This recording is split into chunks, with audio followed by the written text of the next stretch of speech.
Bismillah ar-Rahman ar-Rahim. Allahumma salli ala Muhammadin wa ali Muhammad. Assalamu alaikum to anyone who may be tuning in, listening to this short video, and welcome as well to anyone from any other walk of life who chances upon this small recording. Today I wanted to continue to touch upon a couple of points that I made in chapter 1 of my book Shi'i Spirituality for the 21st Century. This chapter is called Transforming Our Way of Being, and a part of this chapter focuses upon the theme of surrender and submission. Surrendering to the divine, the transcendent, the ultimate reality, and thereby opening up the heart. That is the consciousness, the heart-mind, the faculty by means of which we perceive that there is a higher reality. And I'm going to talk particularly about these two terms, submission and surrender, because these two words are enough to make any post-Enlightenment Westerner run in the opposite direction. As a post-Enlightenment, secular, modern Westerner, you're trained to pursue a certain concept of freedom. Freedom is very important in modern Western culture, as you're probably all aware. It's used a lot by politicians when they want to gain votes. They're going to promise people freedom. It's also used to manufacture consent to wage wars on other countries, as in George Bush saying that the free world has a right to defend itself, and that those that are attacking the United States hate our freedom, and so on and so forth. I have mentioned the idea of freedom in previous videos, where interestingly Noam Chomsky says that our freedom is always going to be limited if the range of choices that we are presented with by society means that we don't actually have total freedom. We have, like I said, a limited range of choices from which to choose, and we therefore are under the illusion that if we select from this limited range of choices, then we are free. You choose not to be free in the same way that everybody else is free. When we look at how people are free in modern British culture, we are very blessed to have access to education, without a doubt, although let's just say that's education in inverted commas. That's a whole other subject that maybe we'll touch upon another time. But when you graduate, next thing you're going to be thinking about is applying for a job. So you are allowed perhaps 3 or 4 years of space to think and analyze and imagine that you're free, before you then have to very much comply to the culture of the workplace. You must go for after-work drinkies with the team if you want to be in the boss's good books.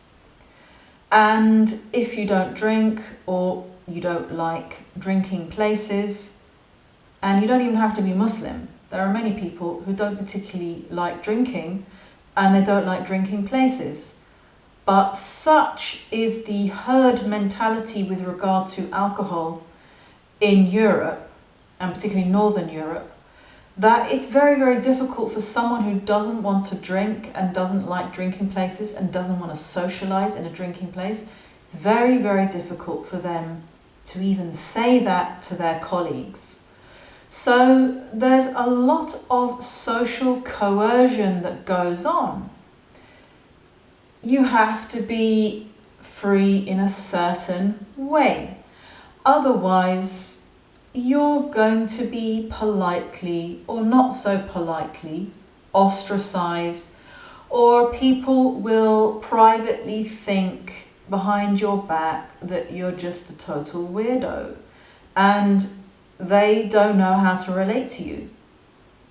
If you're going to go to a gathering where people are drinking and you are not drinking, they're not going to know how to talk to you. Of course, as a Muslim, you're not meant to go to places where people are drinking alcohol anyway. But let's say there are many Muslims who find themselves in this situation, and if they're going through that transition or they're under pressure from work, let's be honest, sometimes they find themselves in a situation where people are drinking. And the Muslim is saying, I don't drink. Or let's even say the teetotaler who's not a Muslim says, I don't drink. Other people are just not going to know how to have a conversation with that person. So, with regard to freedom and the way of being free in the West, it's a way of being free in a certain way. And if you choose to step outside of that particular way of being free, then you're going to be considered to be off the radar. What are you? You're not recognizable as a person, as a human being. So this is, like I said, the paradox with regard to the concept of freedom in modern British culture. There is no total freedom on this planet. There is no total freedom of choice about how you want to be or how you're going to be. There's always going to be a social context, unless you live on a desert island, but even then, you're not totally free on a desert island because you're still depending upon the resources that are available to survive. So you're not going to be totally free there. And so coming down to this concept of surrender and submission, a lot of people in the West and other cultures, they say what they don't like about Islam, which makes them nervous and scared even, are these terms surrender and submission. Islam means submission to the ultimate, to the divine.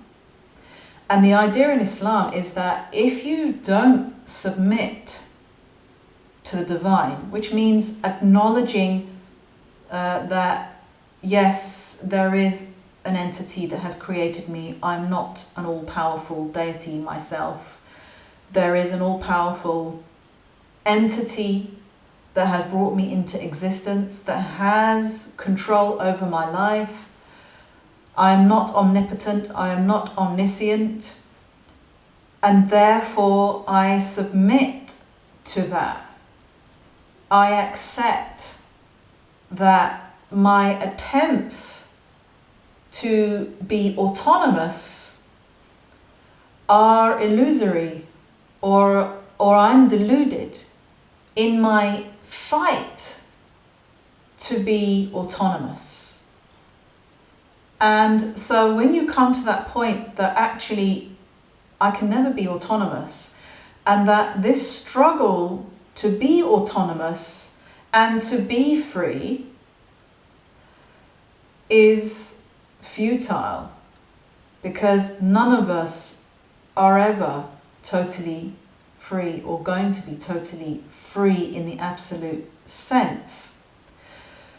Then you come to the realization that I submit to the ultimate power that has brought everything into existence, because I am acknowledging a fact. I submit to the fact that I'm not all-powerful. I submit to the fact that there is a power that is greater than I am.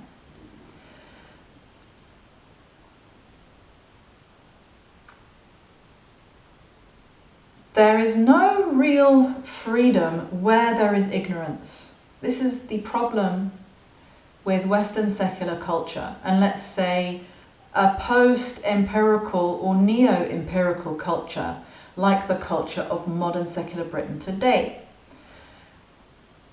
People have a degree of freedom that has been allowed them within the society, but they have not been given the knowledge on what to do with that freedom. What do people do with their freedom in the UK? They go to work because they have to pay bills, and boy do we have taxes. So everybody's on the rat race. Everybody's in the rat race, or going around on the hamster wheel trying to pay their taxes. Okay, so that's one type of freedom that's been taken away. You're not totally free. You're running on the treadmill to try to pay your taxes. So in that sense, you're not free. You've got a mortgage to pay. You've got kids to feed. You've got bills to pay, council tax. And if you miss 3 mortgage payments, you're going to be homeless. So in that sense, you're not free.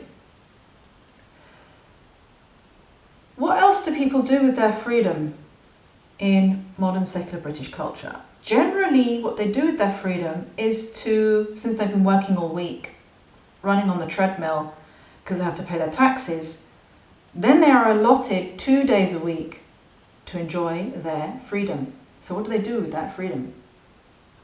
They go to a drinking place and they drink. They go to a drinking place and they drink alcohol. What do they talk about generally when they drink alcohol? Pretty much nothing of much substance. Maybe what you watched on TV in the week or some movie that you saw. So this is what's done with the freedom. You might get maybe a nice takeaway. You have the money to get a range of food sometimes. Okay, so what do you do with your freedom?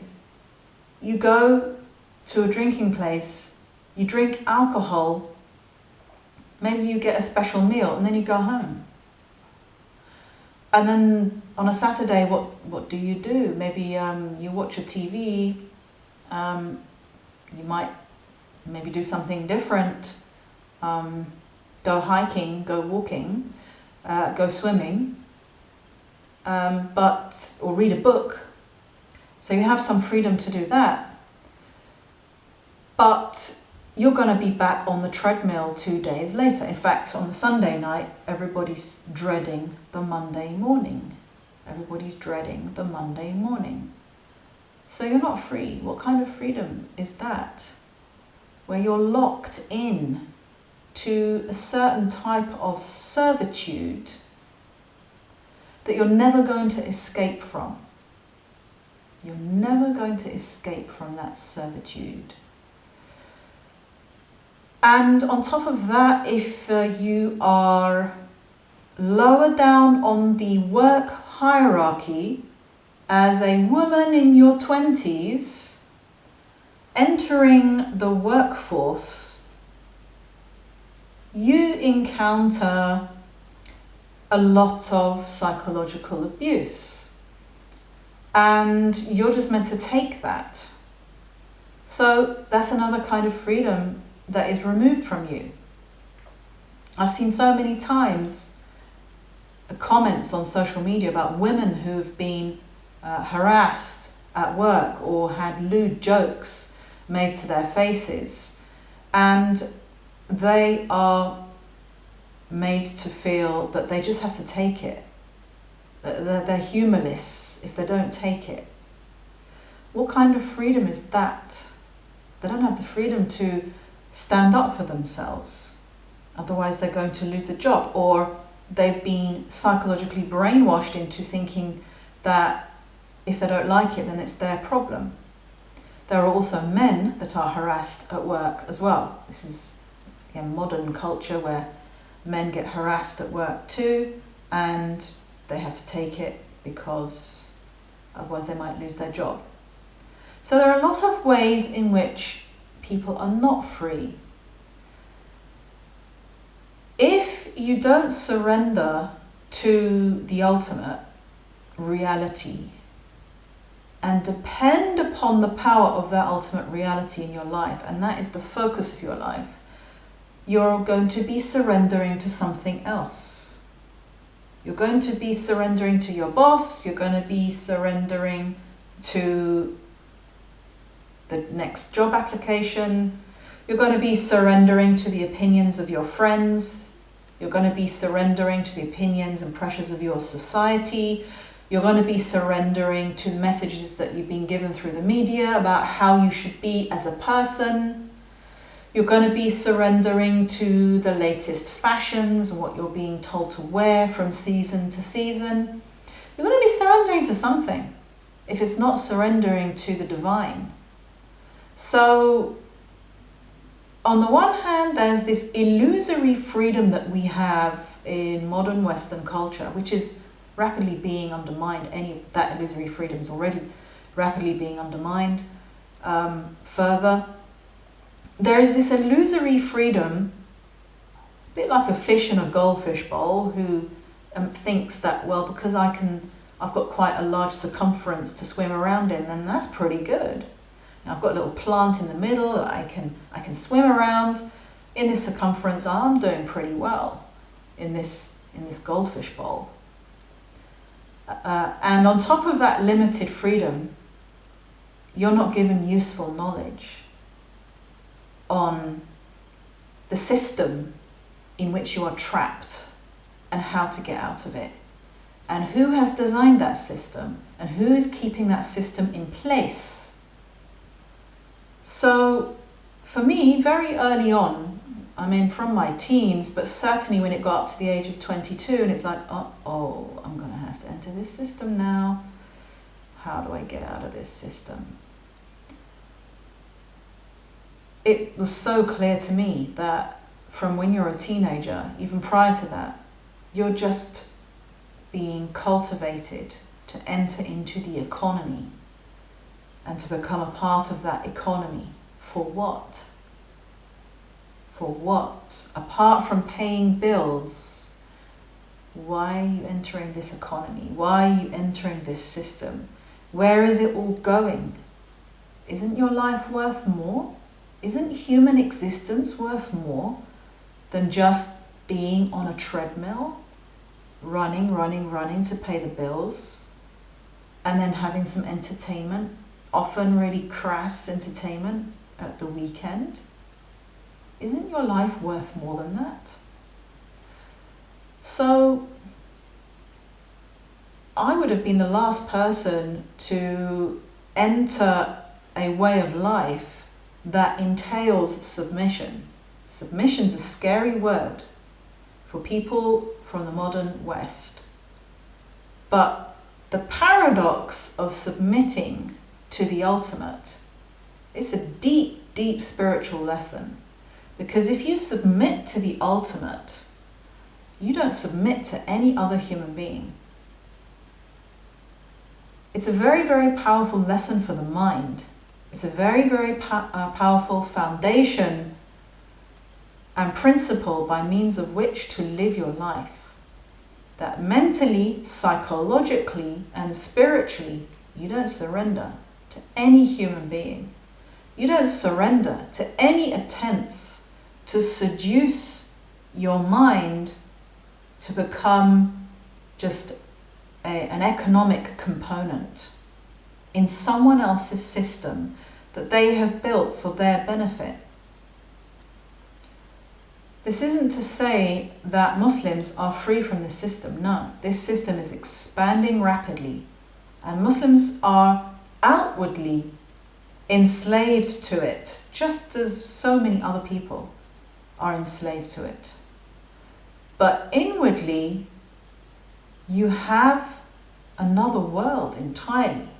There is another universe within yourself by means of which you live your life free within. And if we can just work practically towards challenging this system that enslaves everybody, then that inner mental and psychological freedom can also manifest outwardly into a just society where at least we are not enslaved to another human being.